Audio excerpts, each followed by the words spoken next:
Hello friends, मैं आप सभी की रीटा कान। जावा लेक्चर की सीरीज में आज हम लोग देखने वाले हैं लेक्चर 18, जिसका टॉपिक है दिस कीवर्ड इन जावा। तो चलिए दोस्तों शुरू करते हैं। तो आज का हमारा टॉपिक है दिस कीवर्ड। जो लोग सी प्लस प्लस से वाकिफ होंगे उन्हें ये पता होगा कि जो हम लोग दिस कीवर्ड का इस्तेमाल सी प्लस प्लस प्लस में करते थे वो पॉइंटर की तरह इस्तेमाल होता था। लेकिन जावा की अगर बात करें तो जावा में दिस पॉइंटर जो होता है वो रेफरेंस वेरिएबल की तरह काम करता है। मेरी बात को गौर करिएगा। चलिए पहले स्टेटमेंट को देखते हैं अपनी स्क्रीन पे जो आपको दिख रहा है। This object reference is a local variable in the instance member method referring the caller object। दोस्तों जो दिस नाम का रेफरेंस वेरिएबल होता है उसको हम लोग लोकल वेरिएबल भी बोलते हैं, इसीलिए क्योंकि जब भी आप एक क्लास को क्रिएट करोगे और उस क्लास के अंदर कोई फंक्शन बनाओगे तो उस फंक्शन के अंदर हमेशा ही एक दिस नाम का रेफरेंस वेरिएबल होगा, ठीक है, जिसको हम लोग लोकल वेरिएबल की तरह ही ट्रीट करेंगे। ये रेफरेंस वेरिएबल जनरली जिस ऑब्जेक्ट ने उस मेथड को या फंक्शन को कॉल किया होगा उसके रेफरेंस को करता है कंटेन, ठीक है। तो क्लास के अंदर जब भी आप क्लास क्रिएट करोगे, हर एक क्लास के अंदर जब भी आप मेथड क्रिएट करोगे, फंक्शन बनाओगे, तो हर एक फंक्शन के अंदर ये दिस नाम का कीवर्ड जो होता है या रेफरेंस वेरिएबल बोल लो या लोकल वेरिएबल बोल लो, वो रहता है। वो आप पे डिपेंड है कि आप इसको यूज करोगे या नहीं करोगे, ठीक है। दूसरी लाइन देखिए, this keyword is used as a reference to the current object which is an instance of the current class. मैंने आपको बताया ये जनरली आपके क्लास का ऑब्जेक्ट का रेफरेंस कंटेन करता है। ये दिस नाम का कीवर्ड जिस भी फंक्शन के अंदर बनाया होगा उस फंक्शन के क्लास के ऑब्जेक्ट का रेफरेंस को कंटेन करेगा, ठीक है। चलिए इसको कुछ एग्जाम्पल के थ्रू क्लियर करते हैं। अपने स्क्रीन पे आप एक एग्जाम्पल देख रहे हो, ठीक है। मैंने एक क्लास यहाँ पे क्रिएट किया है, आप लोग देख रहे होंगे बॉक्स नाम का, ठीक है दोस्तों। इस क्लास के अंदर आते हैं। चलिए इस क्लास के अंदर हम लोगों ने 3 प्राइवेट इंट टाइप के वेरिएबल क्रिएट किए हैं, क्योंकि ये जो इंस्टेंस मेंबर वेरिएबल है LBH, ये जनरली प्रॉपर्टीज है आपके बॉक्स क्लास का, जो आपके बॉक्स क्लास का लेंथ, ब्रेथ और हाइट को रिप्रेजेंट कर रहे हैं आपके जावा प्रोग्राम में। चलिए उसके बाद एक फंक्शन बना हुआ है, आप देख रहे हो सेट डायमेंशन नाम का, जिसका रिटर्न टाइप वॉइड है और जिसका एक्सेस स्पेसिफायर जो है पब्लिक है।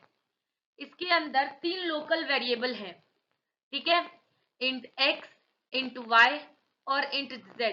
यानी इस सेट डायमेंशन नाम के फंक्शन के अंदर हम लोगों ने 3 आर्गुमेंट्स पास किया है और इस आर्गुमेंट्स के थ्रू इस क्लास की जो प्रॉपर्टी है हम लोग उसमें वैल्यू को सेट करेंगे। यानी इस क्लास के अंदर बनाई गई इस इंस्टेंस मेंबर वेरिएबल में ये जो फंक्शन बना है, इस फंक्शन के थ्रू इनडायरेक्ट वे में हम लोग वैल्यू को सेट करेंगे। तो देखिए इस सेट डायमेंशन नाम के फंक्शन के अंदर उसकी बॉडी में हम लोगों ने वही काम किया। जो लोकल वेरिएबल इसके आर्गुमेंट में हम लोगों ने पास किया है, इंट x, इंट y और इंट z नाम का सेट डायमेंशन नाम के फंक्शन के आर्गुमेंट के तौर पे, तो इन आर्गुमेंट्स के थ्रू आप क्या कर रहे हो, देखिए बॉडी में इस x नाम के आर्गुमेंट के थ्रू मैं l नाम के प्रॉपर्टी में जो बॉक्स का लेंथ नाम की प्रॉपर्टी मैंने डिक्लेयर की है स्टार्टिंग में, उसमें वैल्यू पहुंचाया। y नाम के थ्रू मैंने b में वैल्यू को पहुंचाया एंड z आर्गुमेंट के थ्रू मैंने h में वैल्यू पहुंचाया।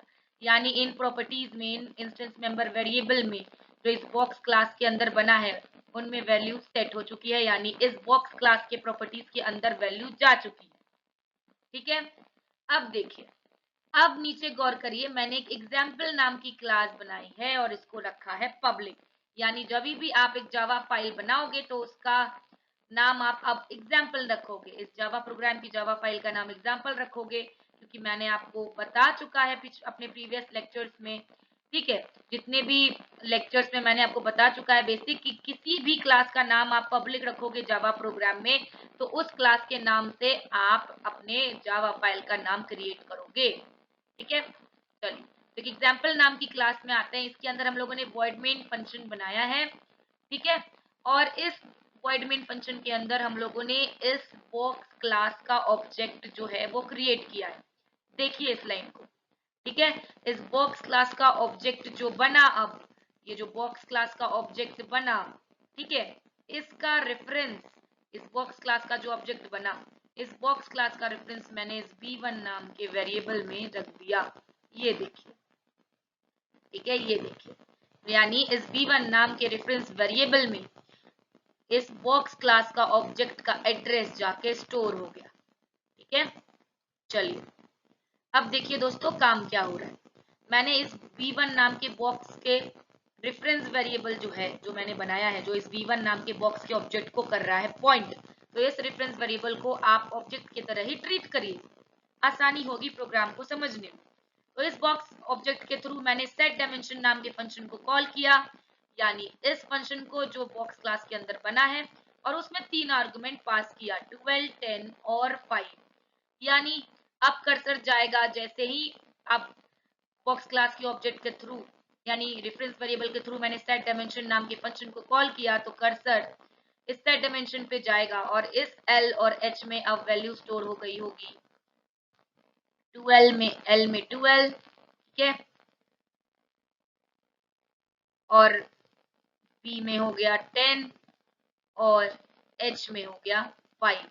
कैसे? तो सबसे पहले इस कर्सर पे आएंगे, कर्सर पे आर्गुमेंट जो हम लोगों ने रखे हैं रिसीव करने के लिए, एक्स वाई जेड में 12, 10 और 5 आएगा और इस एक्स वाई जेड के थ्रू इस LPH में वैल्यू पहुंच जाएगी। इसकी कोडिंग आप देखिए इस फंक्शन की।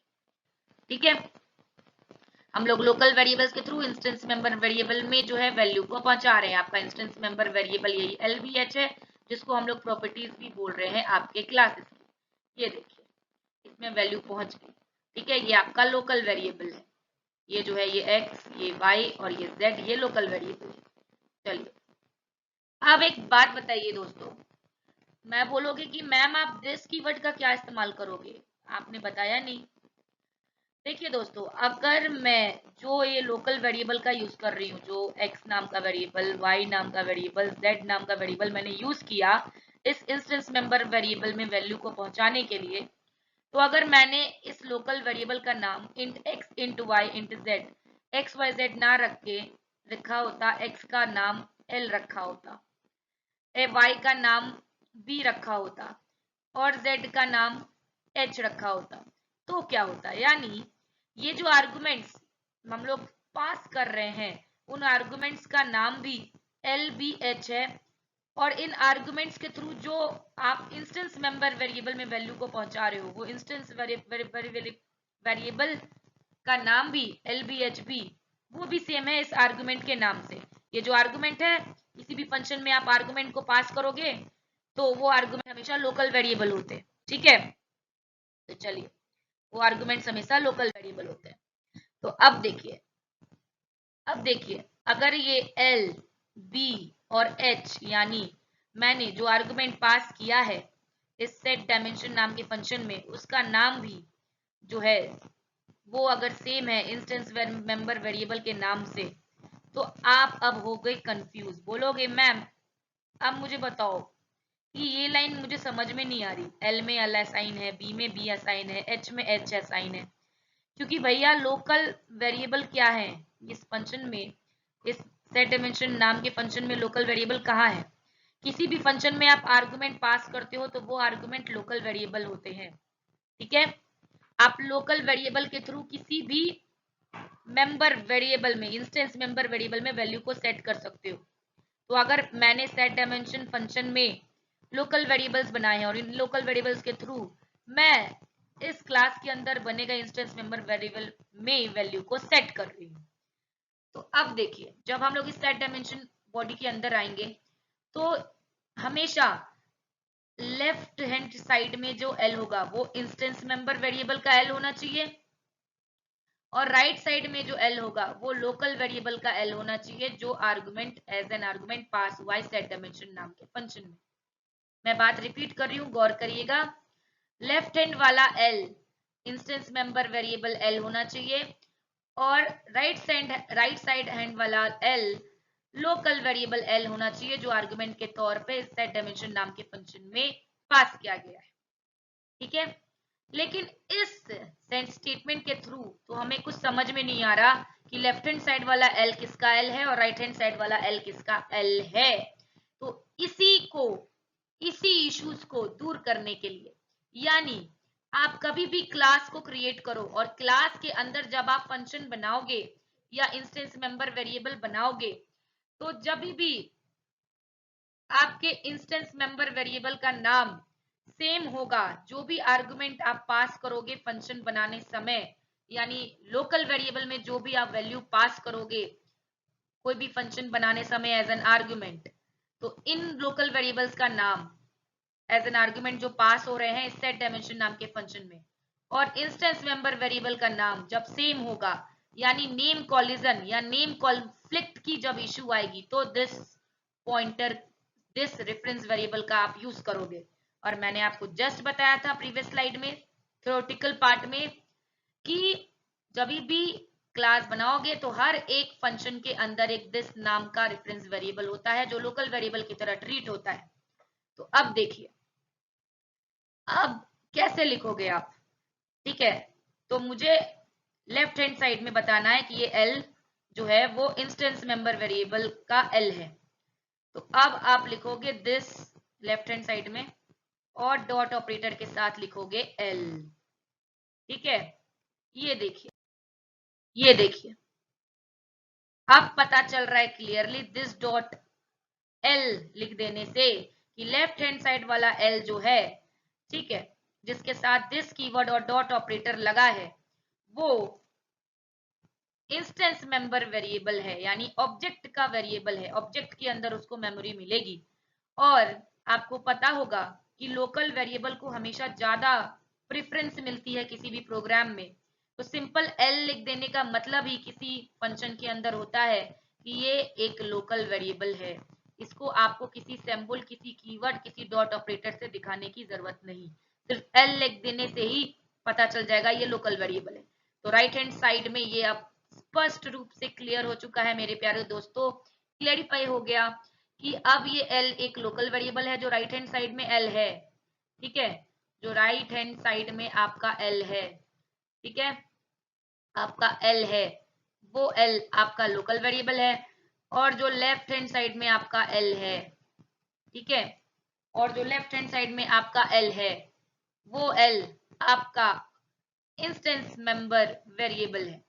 ठीक है, क्योंकि उसके साथ दिस डॉट एल लिखा हुआ है। ये दिस डॉट लगाने से, हालांकि मैंने आपको बताया दिस नाम का रेफरेंस वेरिएबल लोकल वेरिएबल है जो हर एक फंक्शन के अंदर बनाया होता है, आपकी मर्जी होती है आप इसे यूज करो ना करो।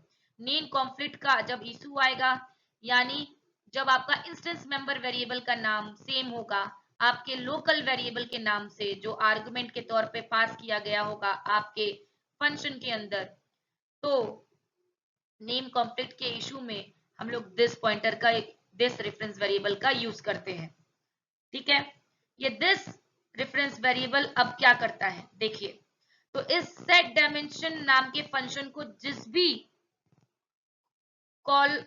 भी ऑब्जेक्ट के थ्रू कॉल किया होगा उस ऑब्जेक्ट को बोला जाता है कॉलर ऑब्जेक्ट।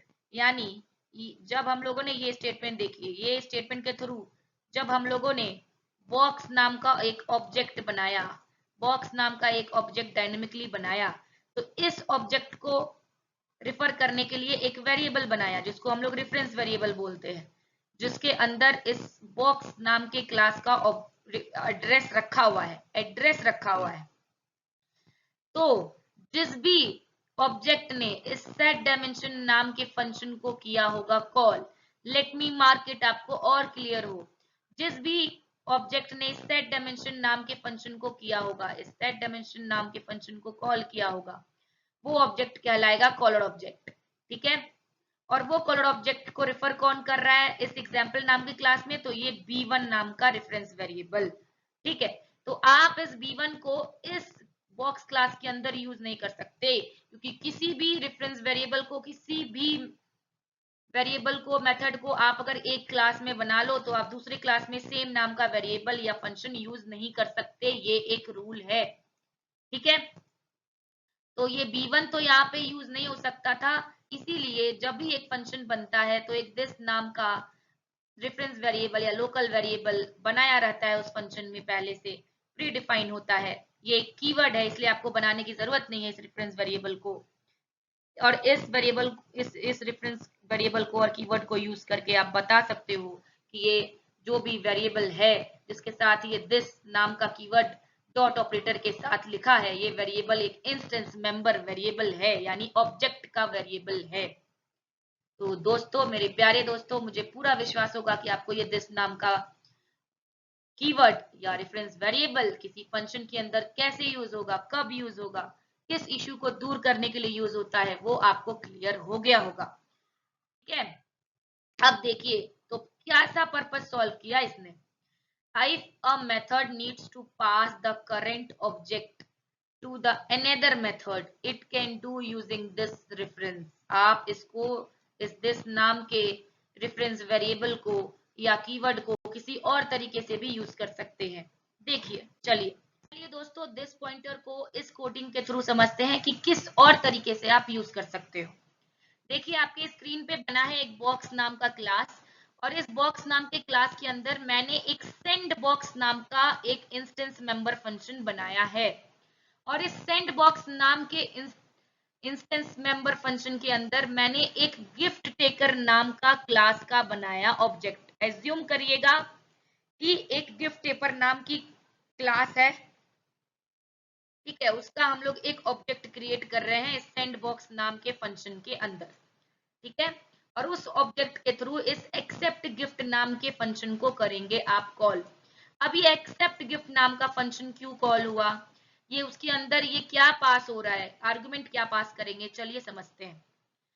एग्जाम्पल क्लास के अंदर गौर कीजिएगा मेरे प्यारे दोस्तों, वॉइड मेन फंक्शन के अंदर देखिए हम लोगों ने बॉक्स क्लास का जो एक रियल वर्ल्ड एंटिटी है उसका एक ऑब्जेक्ट बनाया, और उस ऑब्जेक्ट का रेफरेंस इस बी में रख दिया, यानी ये बॉक्स क्लास का ऑब्जेक्ट का जो एड्रेस है वो इस B1 में रख दिया। ये नहीं है B1 जो है इस बॉक्स को कर रहा है पॉइंट, तो इसको आप ऑब्जेक्ट ही मान लो। तो इस B1 के थ्रू मैंने सेंड बॉक्स नाम के फंक्शन को किया कॉल, जो इस बॉक्स नाम के क्लास के अंदर बना है।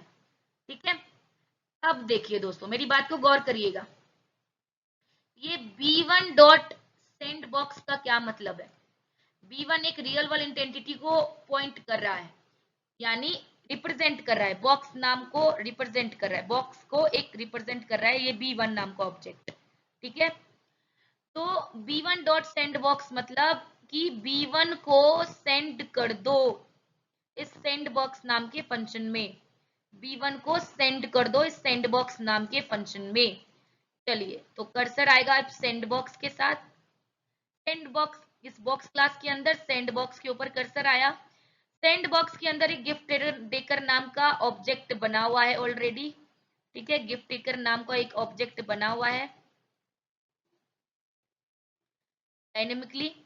अब देखिए, इस गिफ्ट टेकर नाम के ऑब्जेक्ट को जो वेरिएबल या जो रेफरेंस वेरिएबल पॉइंट कर रहा है उसका नाम भी हम लोग ने बना दिया, और रेफरेंस वेरिएबल को जीएफ नाम का, ये देखिए जीएफ नाम का, यानी गिफ्ट टेकर नाम की क्लास आप एज्यूम करिए, उसका एक ऑब्जेक्ट बना हुआ है बॉक्स क्लास के अंदर, उस ऑब्जेक्ट को ये जीएफ नाम का रेफरेंस वेरिएबल कर रहा है पॉइंट।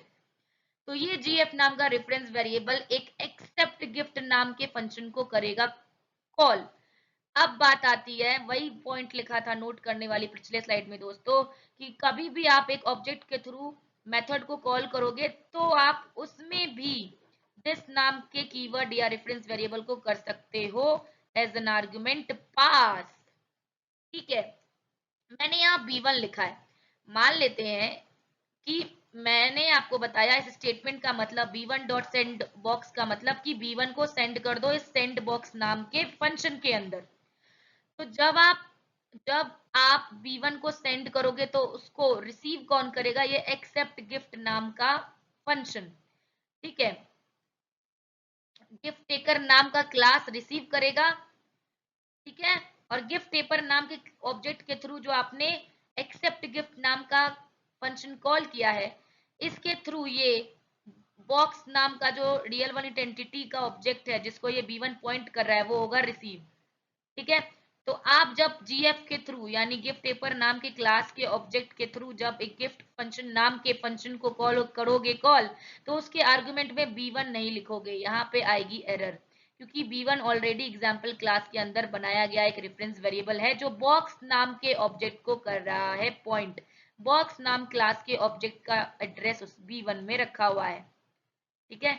आप इस B1 को अब दूसरे बॉक्स नाम के क्लास के अंदर यूज नहीं कर पाओगे या आर्गुमेंट एज एन आर्गुमेंट पास नहीं कर पाओगे किसी फंक्शन में, ठीक है, किसी दूसरे क्लास के अंदर। तो ये B1 को आप पास नहीं करोगे क्योंकि B1 सेंड किया गया है सेंड बॉक्स में। ये जो लाइन लिखी है इसका मतलब ये है कि B1 को सेंड कर दो सेंड बॉक्स में।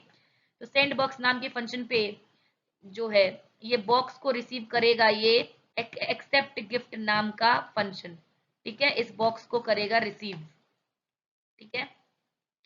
तो उसको रिसीव करने के लिए आपको जब आप इस गिफ्ट टेकर नाम के क्लास के थ्रू इस एक्सेप्ट गिफ्ट नाम के फंक्शन को कॉल करोगे तो उसके आर्गुमेंट में पास करोगे वो B1 नहीं, B1 नहीं, B1 तो रेफरेंस वेरिएबल है, कॉलर ऑब्जेक्ट को पॉइंट कर रहा है, वो B1 नहीं, ठीक है, क्योंकि ये ऑलरेडी एग्जाम्पल क्लास के अंदर बना है तो दूसरे क्लास के अंदर सेम नाम का रेफरेंस वेरिएबल यूज नहीं कर पाओगे। आपको इसीलिए बोला गया था कभी भी किसी भी क्लास के अंदर कोई भी फंक्शन बनाओ उसके अंदर दिस नाम का जो कीवर्ड है या रेफरेंस वेरिएबल है या लोकल वेरिएबल है वो बना रहता है। तो इस सेंड बॉक्स के अंदर भी ये बना है।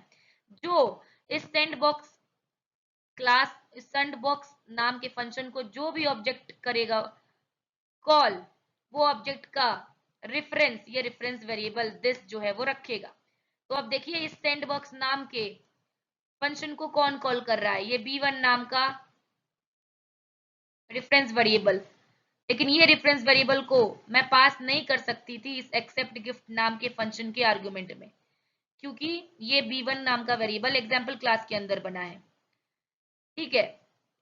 तो अब इस क्लास के अंदर जो दिस नाम का प्री डिफाइन बनाया गया रेफरेंस वेरिएबल है उसके थ्रू आप इस एक्सेप्ट गिफ्ट नाम के आर्गुमेंट में पास करोगे और आपका एक्सेप्ट गिफ्ट नाम के फंक्शन के थ्रू आपका B1 जो है यानी आपका जो बॉक्स क्लास का ऑब्जेक्ट है वो जो रियल वन एंटिटी है वो रिसीव हो जाएगा, ठीक है। तो ये B1 जो है वो गलत है, देखिएगा आपको लिखना पड़ेगा दिस, ठीक है। तो यही इस लाइन का मतलब था, B1 ना लिख के और पिछले साइड में आपको वहां दिस लिख दीजिए बस। वही लिखा है कि if a method need to be passed the current object to the another method it can do using this reference। आपको प्रीवियस स्लाइड में इसका एग्जांपल बताया। नोट करने वाली बात है दोस्तों कि now that this reference cannot be used to the static context as a static code is not executed in the context of any object। मेरे प्यारे दोस्तों मैंने बोला कि दिस नाम का रेफरेंस वेरिएबल क्लास के अंदर बनाए गए किसी भी फंक्शन को जब आप बनाओगे उसके अंदर पहले से बनाया रहता है। क्या मुझे बताइए कंस्ट्रक्टर के अंदर दिस नाम का रेफरेंस वेरिएबल होगा? जी हाँ होगा, क्योंकि कंस्ट्रक्टर भी एक इंस्टेंस मेंबर फंक्शन है जो जो आपके क्लास के अंदर बनाया होता है। तो इस कंस्ट्रक्टर के अंदर भी दिस नाम का रेफरेंस वेरिएबल जो होगा, ठीक है। क्या किसी स्टैटिक फंक्शन के अंदर हो सकता है? नहीं, किसी स्टैटिक फंक्शन के अंदर आपका दिस नाम का रेफरेंस वेरिएबल नहीं होगा, ना ही किसी स्टैटिक ब्लॉक के अंदर, ना ही किसी स्टैटिक मेंबर के साथ आप दिस नाम का रेफरेंस वेरिएबल यूज कर पाओगे। दिस नाम का रेफरेंस वेरिएबल यूज नहीं होगा। चलिए, तो मेरे प्यारे दोस्तों उम्मीद है आपको ये लेक्चर अच्छी तरीके से समझ में आ गया हो। ये जो फाइनल कीवर्ड है दिस कीवर्ड है, फाइनल कीवर्ड का जिक्र मैंने अच्छी तरीके से आपको समझाने की कॉन्सेप्ट को क्लियर की है कि फाइनल कीवर्ड क्या है, ये कॉन्सेप्ट को क्लियर करने के लिए मैंने आपको सेपरेट वीडियो प्रोवाइड की है, ये जस्ट इसके प्रीवियस लेक्चर में है। ठीक है, मेरे हर एक लेक्चर को देखने के बाद ही आप नेक्स्ट लेक्चर पे आइएगा दोस्तों। ये मेरी रिक्वेस्ट है कि आपको बेसिक्स पहले क्लियर हो, ताकि आपको नेक्स्ट प्रोग्रामिंग में या समझने में कोई दिक्कत ना आए, जो भी मैं नए नए वीडियो डालूंगी। अगर आपको मेरी वीडियो अच्छी लगती है तो लाइक करें, सब्सक्राइब करें, ताकि मेरे नए जो भी मैं वीडियो अपलोड करूँ आपको स्क्रीन पे वो अपने आप आ जाए, आपको मेहनत करने की, खोजने की जरूरत ना पड़े। अगर आप अपने फ्रेंड्स को शेयर करना चाहते हैं तो आप शेयर कर दें। मेरा मोटिव यही है दोस्तों कि ज्यादा से ज्यादा लोगों तक मेरे ये वीडियो पहुंच पाए, एक सिंपल तरीके में एजुकेशन को पहुंचाना। ठीक है, पैसे खर्च ना करना पड़े आपको जावा सीखने के लिए, मेरा यही मोटिव है दोस्तों। क्योंकि हर किसी की फाइनेंशियल कंडीशन सही नहीं होती, इसीलिए मैंने ये तरीका निकाला है कि सिंपल तरीके से सारे लोगों के पास, जिनको जिनको जरूरत है, मेरे वीडियोस पहुंच पाए। तो इन वीडियोस को शेयर कीजिए। नए वीडियोस अगर आपको चाहिए कोई और टॉपिक से रिलेटेड, या आपको इस वीडियो में या प्रीवियस वीडियो में कोई डाउट है, तो आप मुझे कमेंट करें, या मुझे इस नंबर पे, ये मेरा व्हाट्सएप नंबर है, इस पे मैसेज करें। आपकी रीठा कांत आपके हर एक क्वेश्चंस को, डाउट्स को सॉल्व करने के लिए ऑलवेज रेडी है, 24 आवर। चलिए मिलते हैं मेरे नेक्स्ट वीडियो के साथ, तब तक के लिए धन्यवाद।